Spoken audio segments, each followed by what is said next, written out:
una vez que está dañada nuestra marca y no sabemos reconducirlo al inicio de esto, cuando no tenía esta crisis, pues a lo mejor la gente deja de comprarme de por vida. O al menos se me caen clientes pues que creen que no, ya no creen en la marca, ¿no? Al final. Que esto a corto plazo no tiene el efecto enseguida, pero a largo plazo pues también tiene su efecto, como no. Estás escuchando Riesgos 360, el podcast de WTW sobre gestión de riesgos emergentes para tu organización. Bienvenidos a un nuevo episodio de Riesgos 360. Os saluda Alberto Rodríguez, conductor de este espacio y miembro del equipo de marketing digital de WTW España. Dejadme que os cuente algo. Nunca antes había habido tanta presión sobre la reputación de una empresa. Un simple tuit desafortunado puede echar por tierra el trabajo de años para construir una imagen sólida y respetable de la compañía. Además, la velocidad con la que evolucionan los riesgos reputacionales está provocando que gestionar la reputación de una marca o una empresa sea cada vez más complicado. Un único suceso inesperado puede dejar la imagen de una organización por los suelos. Recientemente, desde WTW, hemos lanzado una encuesta sobre riesgos reputacionales a más de 500 ejecutivos senior responsables de la estrategia de riesgos de su organización, entre las que encontramos diversos sectores como producción, ocio, alojamiento, transporte y comercio minorista, todas ellas áreas muy en contacto con el cliente y repartidas por todo el mundo. Y parece ser, según lo que refleja el estudio, que los responsables no terminan de conocer del todo lo que implica verdaderamente una crisis de riesgo reputacional. Para hablar de ello y de otras interesantes conclusiones arrojadas por nuestro estudio, se encuentra hoy nuevamente con nosotros Ulises Gronday, director de D&O y riesgo reputacional en WTW España. Ulises, bienvenido de nuevo. Hola, ¿qué tal? Me alegra tenerte por aquí de vuelta. La vez pasada hablamos de soslayo de este tema, pero es cierto que nos centramos más en la perspectiva de los administradores y directivos de una empresa y de su responsabilidad a la hora de gestionar una crisis, no solo reputacional, sino derivada por cualquier riesgo, véase riesgo medioambiental o cibernético. Pero hoy nos centramos en el aspecto reputacional. Yo creo que más o menos todos tenemos claro en nuestra mente lo que es una crisis reputacional. Así que la primera pregunta que te hago es, ¿cómo debe prepararse una empresa frente a los riesgos reputacionales? ¿Es distinto que con otros riesgos o la base es la misma? Muchas gracias, Alberto. Pues mira, en el fondo, la preparación se puede hacer igual que para otros riesgos, ¿no? Las empresas pueden prepararse e incluso medir el posible impacto de una crisis reputacional. Pero ¿qué ocurre? Que por su tipología, que no es un riesgo cualquiera, no como un riesgo tangible, fácil, que sabemos cuánto vale, por su tipología y muchas veces por el desconocimiento de la envergadura del propio riesgo, es decir, hasta dónde me puede afectar, las empresas tienen dificultades para analizarlo y para medirlo. Hay herramientas que nosotros como broker, por ejemplo, podemos poner a disposición, pero no son herramientas tan de fácil acceso, digamos, ¿no? No dispone todo el mundo de ello. Digamos, es como el elefante en la habitación, como dicen los ingleses, ¿no? Que todo el mundo es consciente que está ahí el problema, pero nadie se atreve a nombrarlo para no afrontar las consecuencias que puede tener cuando ya realmente pasa algo, y cuando pasa algo sabemos que son crisis muy graves que pueden arrastrar a una empresa a la ruina, ¿no? En el fondo, y eso, salvando las distancias, ¿no? Porque no es lo mismo, pero me recuerda a veces un poco a lo que es la percepción del ciberriesgo, a lo mejor hace una década, que cuando era todo el mundo feliz y los hackers, pues que era una cosa que era mucho más aislado y espontáneo que lo que vemos ahora, que es algo pues mucho más frecuente, pues parecido a veces, ¿no? Y ahora se puede medir incluso el riesgo cibernético, pues aquí pasa algo parecido, yo creo, que estamos en una fase muy inicial que poco a poco se va a poder desarrollar. Claro, es que, como apuntabas, resulta algo muy intangible, ¿no? Ujú, Muy abstracto. Pero entonces, en base a esta incertidumbre, ¿verdad? Que un poco apuntas, ¿hasta qué punto tú dirías que se toman en serio las empresas este tipo de riesgos? Porque ujú. sí, saben que existe, que está ahí, ¿verdad? Pero ¿hasta qué punto lo tienen en consideración y se lo toman en serio? Pues mira, a raíz de la encuesta que hicimos de este WTW, eh, el 89% de las empresas encuestadas se toman este riesgo reputacional muy en serio, pero quizá, y esto es interesante, no lo conozcan tanto en profundidad y por tanto no se confían demasiado en la resiliencia de su organización cuando lo tengan que afrontar. Es más, la mayoría de las organizaciones que participaron en esta encuesta lo que reconocen es que solo ha evaluado con moderación el escenario de su riesgo reputacional y de lo que es también el riesgo ESG, ¿no? El riesgo medioambiental, social y gubernamental, que ahora son siglas Ujú. que están muy en vogue, ¿no? Mientras que el 40% de esta encuesta cree que sus equipos tienen solo una comprensión ligera o moderada de la duración, la profundidad y el desarrollo de una posible crisis de reputación, que es francamente poco, pensando que lo que es leer la prensa en el día a día, nos encontramos con crisis reputacionales día sí, día también, y además es notorio, ¿no? Y sobre todo para marcas un poco más conocidas. Entonces, esta falta de análisis en profundidad aparece cuando se estudia en detalle la preparación ante los riesgos reputacionales derivados del uso de las redes sociales, que eso es un poco aquí una de las partes claves en toda crisis reputacional, las redes sociales, ¿no? Que es un canal que a menudo, curiosamente, es subestimado por los ejecutivos, cuando es algo que todo el mundo vemos que un tweet pudo hundir las acciones de una empresa. Ahora bien, el 74% que ve las redes sociales como una plataforma importante a nivel de marketing, no como hacemos nosotros, fíjate tú que estás trabajando en marketing digital de WTW, pero menos de uno de cada tres pensaba en esta encuesta que la comunicación de crisis era uno de los usos más destacados de las redes sociales, que es curioso, que fíjate que lo usamos para vender, para defender nuestra marca o defendernos nuestra empresa, pues apenas lo utilizamos, cuando es igualmente factible y manejable, si lo hago bien, claro. Es que sin duda, con la aparición de las redes sociales, este tipo de fenómenos de crisis reputacionales se ven amplificados y Ujú, la velocidad con la que corren las noticias, pues es tremenda. Y aparte que efectivamente. no siempre abundan, y más en canales como Twitter, las opiniones benévolas, sino más bien al revés. Hay mucho hater y además enseguida pues se activa la voz de alarma, ¿no? Y antes siquiera incluso de que la compañía haya hecho a lo mejor un comunicado oficial, ya puede haber internautas o tuiteros que se estén haciendo eco y compartiendo comentarios en contra de esa crisis sin saber siquiera, sin tener contrastada esa información y haciendo un daño tremendo, porque Es curiosísimo, es la sensibilidad de efectivamente. la población ante este tipo de mensajes, o sea, es que es tremenda. La población es que no se cuestiona la veracidad de estos impactos, simplemente con que estén en redes sociales ya se lo creen. Pero Efectivamente, y es curioso, ¿no? Que cuando antes, pues los fake news, pues a lo mejor es una empresa normal y corriente y aparece una noticia, pues como una cadena hotelera, y aparece una noticia de alguien que se ha sentido ser tratado mal, que incluso nadie contrasta lo que pasó, y tienen que contestar una crisis a un tweets por todo el mundo sobre esta cadena hotelera ujú, por algo que nunca ocurrió realmente, o cómo ocurrió no tiene nada que ver que cómo se tuiteó, digamos, ¿no? Es muy curioso. sí, sí.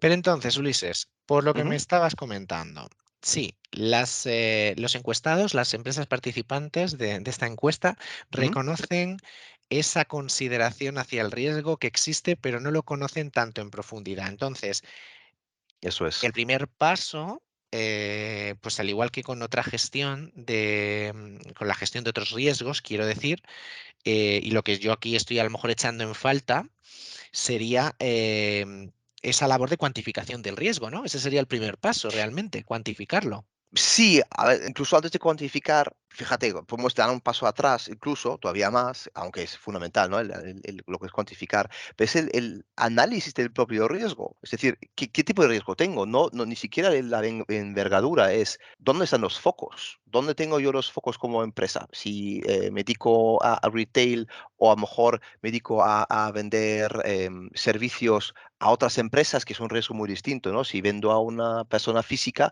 seguramente mi riesgo es mayor por el efecto que puede tener en la vida de esta persona física que una otra empresa que es interprofesional, ¿no? Además. Entonces, yo te diría, incluso antes de cuantificar, sería el análisis del riesgo, dónde están los focos, dónde están los problemas, y luego cuantificarlo en base a los datos que me haya dado este análisis de riesgo precisamente, ¿no? Dónde están esos focos, qué impacto pueden tener y luego pues, un mapa de riesgo, riesgo reputacional, ¿no? Pero para dar esos pasos y coger realmente este riesgo por los cuernos, digamos, que habría que darle primero la importancia para la alta dirección. Es decir, que se dé importancia a esto para que en el Consejo de Administración se tomen medidas para afrontarlo, ¿no? Y ahí nos encontramos con un problema ad initio, que es, de acuerdo con nuestro informe, en la mayoría de los casos, la responsabilidad reputacional no está vinculada a la rendición de cuentas. Te diré que el 75% de las empresas no conecta de ninguna forma los riesgos de reputación y de ESG a indicadores clave de rendimiento de los miembros de su consejo de dirección. Esto no solo aumenta la probabilidad de sufrir incidentes reputacionales, sino, te diré, que podría enviar un mensaje al personal en niveles inferiores de que haya una falta de compromiso desde arriba. Es decir, no se acata el problema que se puede hacer una reputación para la empresa realmente, porque si no es un problema para la alta dirección, ¿cómo va a ser un problema para la gente que está en primera línea de negocio, digamos, ¿no? Ahora bien, un dato muy positivo en esta encuesta es que las organizaciones sí parecen estar preparadas para el posible impacto económico de un incidente que ponga en riesgo la reputación de una empresa. Como un dato de ahí es el 75% de los ejecutivos senior sí es consciente del coste potencial de un problema reputacional y el 86% tiene un presupuesto reservado específicamente para cubrir los posibles costes y, porcentaje muy similar, un 84% tiene un presupuesto de contingencia para marketing y comunicaciones. Ahí viene un pero. Aunque puede parecer que esta percepción del posible impacto de preparación económica. Parece muy interesante, ¿no? Pero a lo mejor no es tan realista, porque claro, si tenemos como un fundamento el error de no le darle la importancia suficiente y medir el hipotético impacto en un riesgo, es que es como un problema de matemáticas y que nos equivocamos en algunos de los pasos previos, ¿no? Es que el resultado va a ser erróneo si mi base de datos de cómo mido este riesgo de por sí ya es erróneo. Pues a lo mejor presupuesto muy por debajo de lo que puede ser el impacto real al final. Decías antes, si determinados temas no son la preocupación de los directivos, ¿cómo va a ser preocupación de las personas que están Ujú, en primera línea de negocio? Bueno, ¿y ujú. cuáles son los riesgos que más preocupan a los directivos? Sí, pues mira, según nuestra encuesta, hay varios, ¿no? Lógicamente, que son, también luego depende de la industria y del tipo de exposición que tenga la empresa. Pero te voy a nombrar algunos. Por ejemplo, el maltrato o la discriminación de empleados o de clientes. Problemas ambientales, que por supuesto que es un tema muy en el día a día nuestro, ¿no? Problemas de gobernanza y, como no, brotes de enfermedades, que ya más allá del COVID, pues vemos muchas veces, pues ahora la prensa está también muy atenta a ese tipo de incidencias, ¿no? De brotes de enfermedades que luego, pues eso, aunque no quieras, pues saltas en primera página de un periódico cuando has tenido un brote pues de salmonelosis o de alguna enfermedad. Sin embargo, parece que a menudo se subestima lo que es el coste potencial que puede llegar a alcanzar una crisis de reputación. El 87%, según esta encuesta, asegura que su modelo de riesgo solo cubre riesgos inmediatos de primeros y terceros, y no el impacto de una crisis grave y prolongada, y algo que es mucho más habitual de lo que normalmente podemos creer, porque una vez que está dañada nuestra marca y no sabemos reconducirlo al inicio de esto, cuando no tenía esta crisis, pues a lo mejor la gente deja de comprarme de por vida, o al menos se me caen clientes pues que creen que no, ya no creen en la marca, ¿no? Al final que esto a corto plazo no tiene el efecto enseguida, pero a largo plazo pues también tiene su efecto, como no. Entonces, Ulises, un poco por lo Ujú, que me estás comentando, para protegernos frente al riesgo reputacional, ¿con qué debe contar un seguro de ujú. crisis reputacional, ¿no? Para que sea un buen seguro, para que me proteja. Pues mira, el seguro de riesgo reputacional, a ver, la principal característica que tiene que tener, que es un poco la base de esto, por lo que ya hemos hablado, es para proteger a la empresa de esta pérdida de beneficio a raíz de una crisis. Es decir, si yo tengo una marca X y por una crisis reputacional la gente deja de comprarme, voy a dejar de ingresar dinero. Es decir, que directamente impacta en mi cuentas de pérdidas y ganancias. Gano menos, incluso puedo entrar en pérdida, ¿no? Al final. Adicionalmente a esto, en los seguros de riesgo reputacional se pueden añadir coberturas adicionales, ¿no? Como inteligencia reputacional en tiempo real, gestión de la comunicación de crisis, rehabilitación de la marca, que eso es muy importante, ¿no? Porque al final si Ujú. ya ha recibido, digamos, un golpe la marca, pues también, ojo, quiero reflotarla y que se vea como reforzada incluso de esta crisis. Incluso pago de las indemnizaciones provisionales, ¿vale?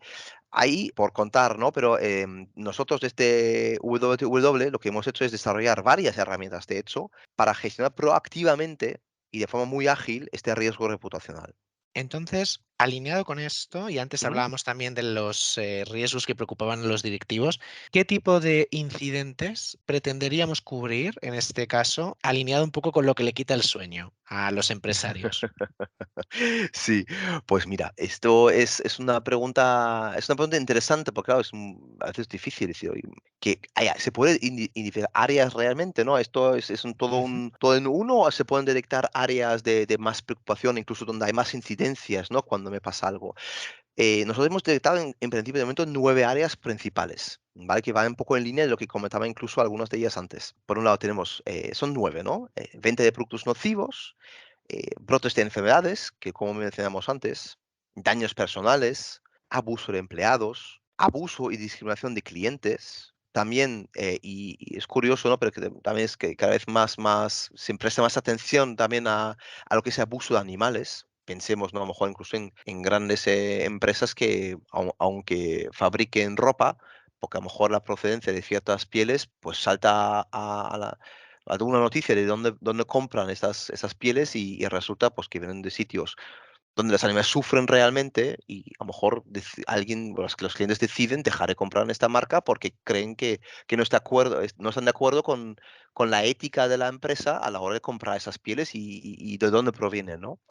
Claro. Luego también una desgracia pública de una persona patrocinada. Esto es algo que vemos frecuentemente, sobre todo en Estados Unidos y en otros países, y que hemos visto muchísimas noticias sobre esto. Que una persona que es la cara conocida de una marca comete un error y a lo mejor la gente decide dejar de comprar marca porque lo asocia justamente con esta persona que ha cometido pues, un error o ni siquiera que puede ser que es una noticia sobre algo que Ujú. supuestamente ha ocurrido, como hemos dicho antes, ¿no? Que note que sea real para que caiga en desgracia y claro, dejan de comprar esta marca. También secuestros, que aquí a lo mejor en España es algo menos visto, pero en otros países, por ejemplo, en cadenas hoteleras, en países que son más peligrosos, que resulta donde salta la noticia que han secuestrado a unos clientes de un hotel, por ejemplo, pues puede tener un impacto muy negativo en la reputación. Igual que asaltos, ¿no? Que lo mismo, que a lo Ujú. mejor aquí en España no lo vemos como algo en nuestro día a día, pero hay países donde una multinacional tiene exposición y les puede afectar directamente. Pues Ulises, de una manera ágil, porque nos estamos ya empezando a quedar sin tiempo y hay dos preguntas todavía que te quiero Sí, hacer que son ay, muy perdóname. interesantes. No, no, no te preocupes. De una manera somera, ¿podrías resumirnos así rápido cuáles serían Ujú. las fases o pasos para estar preparados frente a una crisis reputacional y de qué forma nos ayuda, ¿no? El seguro. Creo que es muy parecido a lo que es la buena gerencia de riesgos realmente. Puede tener algunas partes que son más propias de lo que es el riesgo reputacional, ¿no? Por un lado, promover lo que es la cultura de los principios, los valores dentro de una empresa, que aunque es un poco etéreo, pero es verdad que, pues, como decíamos antes, lo que se vive en el consejo de administración y en la alta dirección, pues cae directamente en la gente que está en el día a día del negocio, ¿no? em, Identificar los riesgos, es decir, hay que invertir para identificar cuándo se puede producir un riesgo reputacional, igual que cualquier otro daño, y esto es medible perfectamente. La mitigación, claro, hay que tener planes de contingencia para saber cómo actúo cuando me pasa esto. Y Ujú. esto igualmente en agencia de riesgos es igualmente aplicable. Son otras medidas, pero al final los pasos aquí son los mismos, ¿no? Igual que planificar, prepararse y anticiparse como cuarto paso, ¿no? Al final, pues eso, me tengo que preparar para este tipo de incidentes. Cuando ocurren, ¿cómo voy a actuar? Ya, incluso ya podemos un poco más concretar en lo que es la parte reputacional, que es una comunicación transparente, que a veces, si comunico de forma transparente con mis clientes, me puede salvar, porque resulto muchísimo más creíble que Ujú. dando noticias o evitando la comunicación como tal, porque Sin la gente va duda. a pensar, ¿sabes? Que ¿por qué no dice nada sobre esta incidencia? ¿Por qué está callado? Pues a lo mejor no es bueno. Pues de hecho, creemos desde WTW que la comunicación transparente puede ser una herramienta muy potente. Sexto, pues un equipo de crisis. Igualmente, aquí pueden ser de otros departamentos que en lo que es el gerencia de riesgos en general, pero aquí, pues al final, tengo que tirar de gente que me pueda ayudar directamente y cuando ocurre una crisis, cómo actuar desde marketing, recursos humanos, parte financiera, dirección y comunicación. Pues todo esto pueden ayudar a tener un equipo de crisis para actuar, ¿no? De forma inmediata. Un portavoz, que ahí nos vamos un poco a la comunicación transparente, ¿no? Que me ayude a comunicar qué ha ocurrido y que esté en contacto con los medios de comunicación. Luego, octavo, una mejora continua, es decir, pues, también es propio de lo que es gerencia de riesgos, ¿no? De tener un ciclo en la gerencia de riesgos, de reiniciar periódicamente, volver a empezar y estudiar desde el principio, desde analizar el riesgo y analizar los datos, ¿qué tengo que hacer? A lo mejor hay cosas que cambian constantemente. Fíjate tú las redes sociales cómo están cambiando y cada vez pues aparece TikTok, aparece otra red social que a lo mejor yo no lo manejo como empresa, pero que si surge una crisis en esta red social que no manejo, pues me puede afectar mucho. Y a lo mejor apenas la conozco esta red social porque no estoy metido. No, por eso hay que reciclarse constantemente, como en una buena gerencia de riesgos hay que hacerlo, ¿no?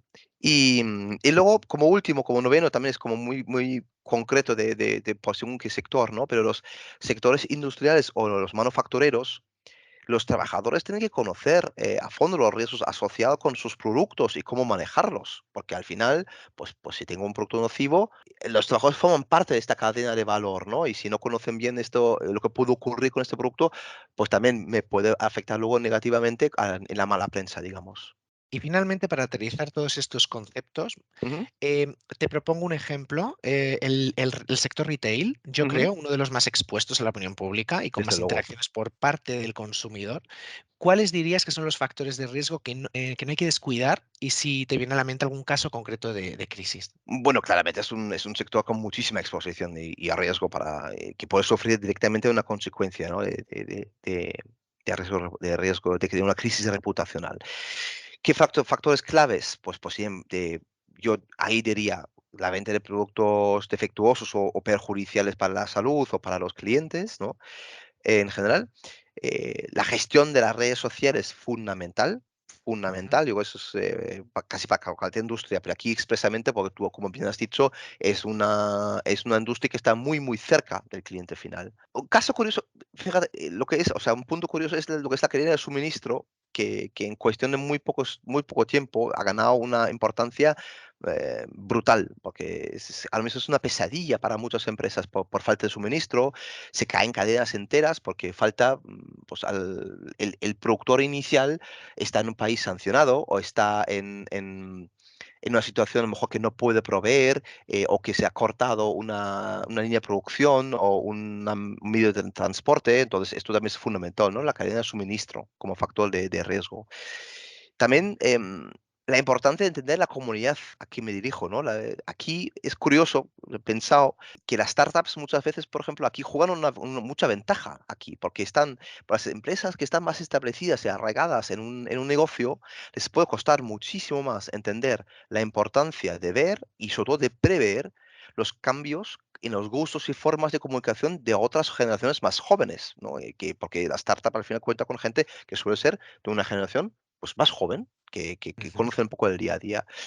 Y por último, en caso de crisis, como ejemplo, la pandemia, yo creo que es un buen ejemplo de caso de crisis, ¿no? Que ha sido, de hecho, uno de los encadenantes, em, que estamos ahora muchísimo más alerta a las posibles amenazas que podemos estar expuestos como empresas, y que además te diría que ha aupado la importancia de lo que es la agencia de riesgos en las organizaciones y que ven claramente como el riesgo reputacional está a la orden del día, pero no solo como una amenaza, y eso me gustaría concluir así el podcast por mi parte.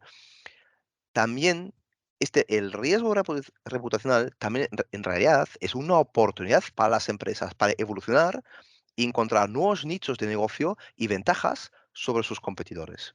Pues Ulises, no tengo más preguntas para ti. Ha sido un placer volver a conversar contigo y te escuchamos pronto por aquí. Muchísimas gracias, Alberto. Y a nuestros oyentes, gracias por haber llegado hasta aquí. Si estáis interesados en el tema, os recuerdo que tenéis disponible el episodio 4, donde Ulises nos explicó los riesgos que afectan a los directivos de las empresas y cómo protegerse ante una reclamación. Pronto volveremos con más temas. Hasta entonces nos despedimos. Hasta una nueva entrega de Riesgos 360. Os esperamos. Gracias por escuchar Riesgos 360. Recuerda que puedes encontrar más contenido sobre gestión de riesgos en nuestro blog WTW Update y en nuestro canal de LinkedIn y Twitter de WTW España. Anticípate y convierte el riesgo en un camino hacia el crecimiento.